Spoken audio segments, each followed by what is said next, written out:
পরায়ণ। নিশ্চয়ই আল্লাহ সকল কিছু জানেন, সমস্ত খবর রাখেন। আল্লাহ সুবহানাহু ওয়া তাআলা আমাদের যেটাতে বিচার করবেন সেটা গোত্র নয়, বর্ণ নয়, ধর্মবিশ্বাস নয়, সম্পদ নয়, লিঙ্গ নয়, সেটা হলো তাকওয়া, অর্থাৎ ন্যায়পরায়ণতা, আল্লাহকে মেনে চলা এবং ধার্মিকতা। পবিত্র কোরআনে সূরা হুমাজার 1 নম্বর আয়াতে উল্লেখ করা হয়েছে, ওয়াইলুল লিকুল্লি হুমাজাতিল লুমাজা, দুর্ভোগ তাদের যারা সামনে ও পেছনে মানুষের নিন্দা করে থাকে। সালাহ আমাদেরকে বিরত রাখে মানুষের নিন্দা করা থেকে। পবিত্র কোরআনে সূরা হুজুরাতের 11 নম্বর ও 12 নম্বর আয়াতে উল্লেখ করা আছে, ইয়া আইয়ুহাল্লাযিনা আমানু, হে মুমিনগণ, তোমাদের মধ্যে কোনো পুরুষ যেন অপর কোনো পুরুষকে উপহাস না করে, কেননা যাকে উপহাস করা হয় সে উপহাসকারী অপেক্ষা উত্তম হতে পারে। কোন নারী অপর নারীকে যেন উপহাস না করে, কেননা যাকে উপহাস করা হয় সে উপহাসকারী অপেক্ষা উত্তম হতে পারে। একে অপরের প্রতি তোমরা দোষারোপ করো না এবং তোমরা একে অপরকে মন্দ নামে ডেকো না। ইয়া আইয়ুহাল্লাযিনা আমানু, হে মুমিনগণ, তোমরা অনুমান হতে দূরে থাকো, কারণ অনুমান কোনো কোনো ক্ষেত্রে পাপ। একে অপরের গোপনীয় বিষয় সন্ধান করো না এবং একে অপরের পশ্চাতে নিন্দা করো না, পেছন থেকে নিন্দা করো না।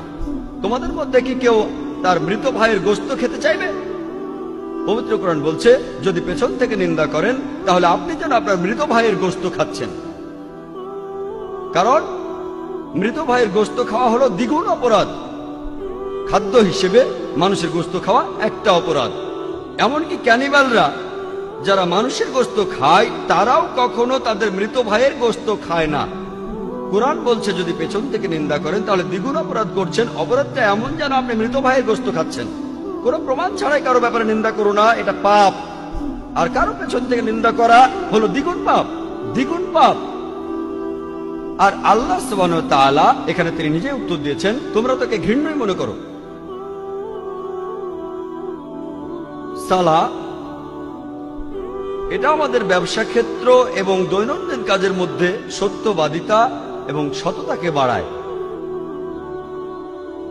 আমি আগে বলেছিলাম, পবিত্র কোরআনে সূরা আনকাবুতের 45 নম্বর আয়াতে উল্লেখ করা হয়েছে, উতলু মা উহিয়া ইলাইকা মিনাল কিতাবি ওয়া আকিমিস সালাতা ইন্নাস সালাতা তানহা আনিল ফাহশাই ওয়াল মুনকার, যে তুমি আবৃত্তি করো সেই কিতাব হতে যা তোমার প্রতি প্রত্যাদেশ করা হয় এবং সালাত কায়েম করো, কারণ নিশ্চয়ই সালাত তোমাকে অশ্লীল ও মন্দ কাজ হতে বিরত রাখে।